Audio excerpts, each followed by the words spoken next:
There are days when everything feels like it's cracking at the same time. Your to-do list is mocking you. Your messages pile up unanswered. Your motivation missing in action. And the worst part isn't that things are messy, it's that you feel frozen inside it, stuck, disconnected, not just from your goals, but from yourself. Focus? It sounds like a privilege, like something reserved for monks or CEOs with private chefs and meditation rooms.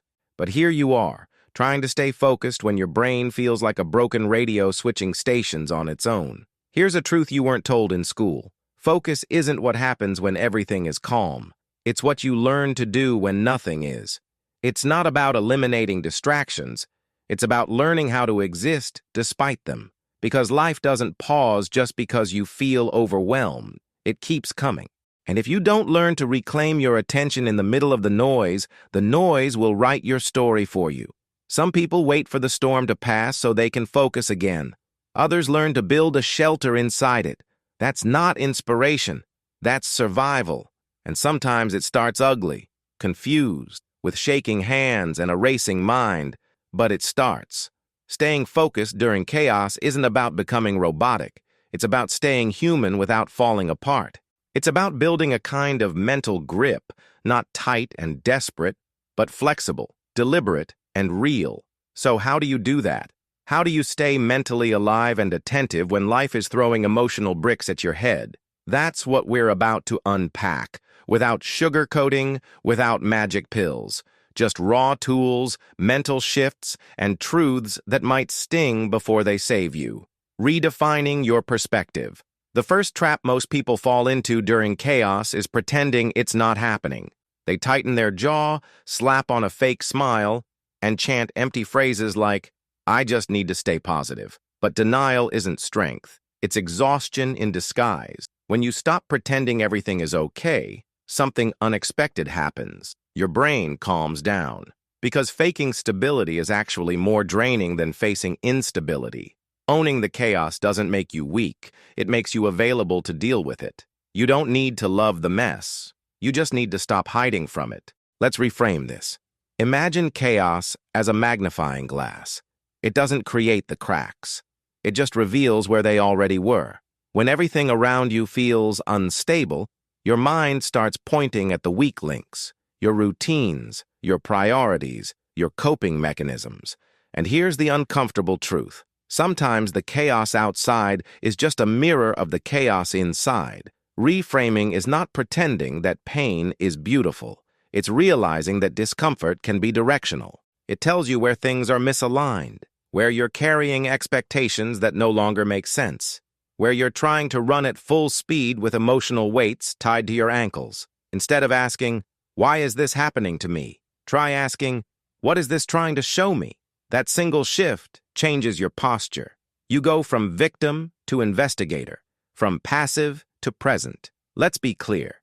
This isn't toxic positivity.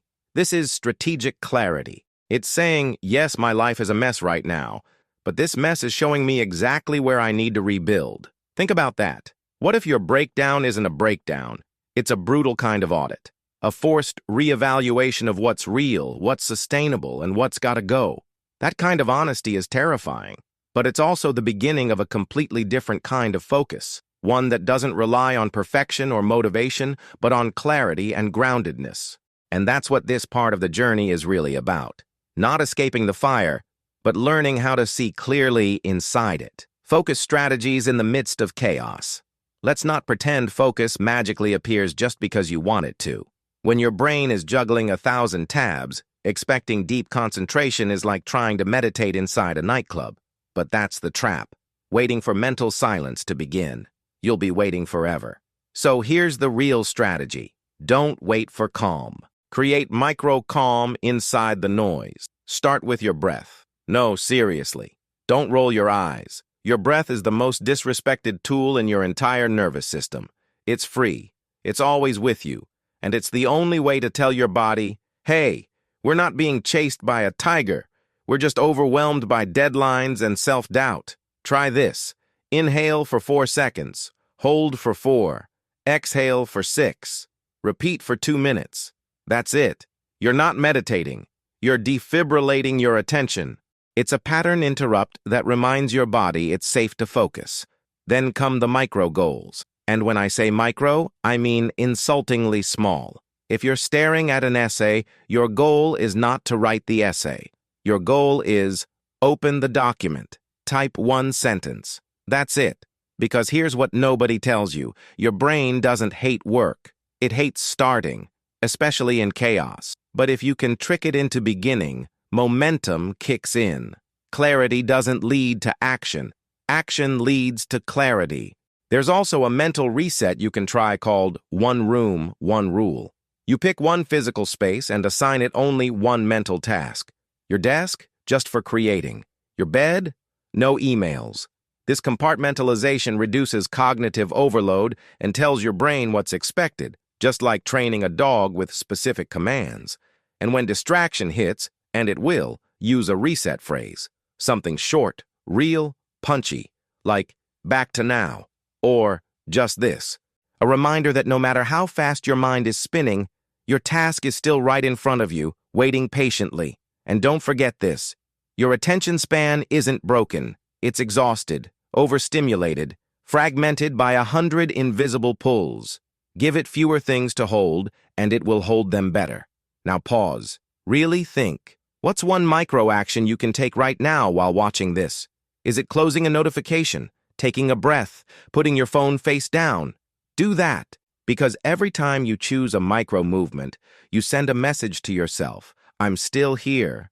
I'm still moving, even in the chaos. Building a positive mental environment. Let's talk about the battlefield you keep ignoring, your surroundings. Not just the physical mess on your desk, but the noise, the emotional clutter, the information avalanche. If your focus feels scattered, your inputs are likely polluted. You can't stay mentally sharp if your brain is constantly digesting conflict, outrage, comparison, and overstimulation.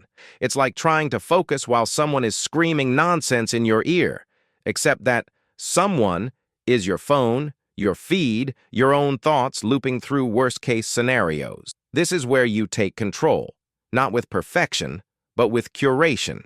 Start by cutting the noise, mute the news, unfollow accounts that spike your anxiety. Set time limits on the apps that steal your presence. This isn't about digital minimalism for the aesthetic, it's survival-level clarity. If it doesn't calm or focus you, it's costing you. Then, build what I call your mental emergency kit. Think of it like a fire escape for your brain when the mental building is burning. It can be stupidly simple. 3 songs that make you feel alive. A quote that stops your spiral. A folder of screenshots of people who've supported you. A voice memo of your past self, reminding you why you started. This kit isn't a luxury. It's your anchor. When you're about to mentally dissolve, you don't need motivation. You need orientation. A reminder of who you are outside the chaos. And let's go deeper. What kind of people are you letting into your mental environment? If you're constantly around voices that belittle your pace, mock your attempts, or casually dump their chaos into your lap, you're not building focus. You're fighting invisible battles. Boundaries aren't just for relationships. They're for your attention.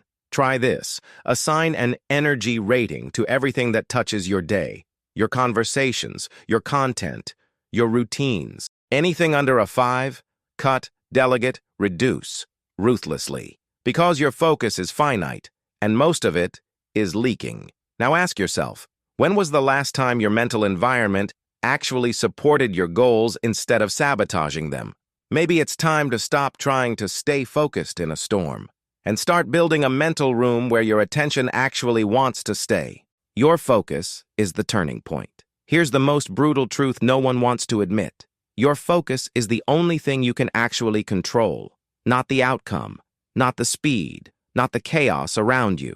Just this, where your attention goes next. And that alone can change everything. Because the moment you choose to return your focus, even if it's shaky, inconsistent, barely there, you're reclaiming authorship of your own story. Not a clean story, not an Instagram-friendly one, but a real one. Focus isn't about becoming some productivity god. It's about surviving your own emotional weather without losing your grip on what matters. It's a tiny rebellion against the part of your brain that wants to shut down, doom scroll, give up, vanish. But you didn't vanish. You're still here, still trying, still listening.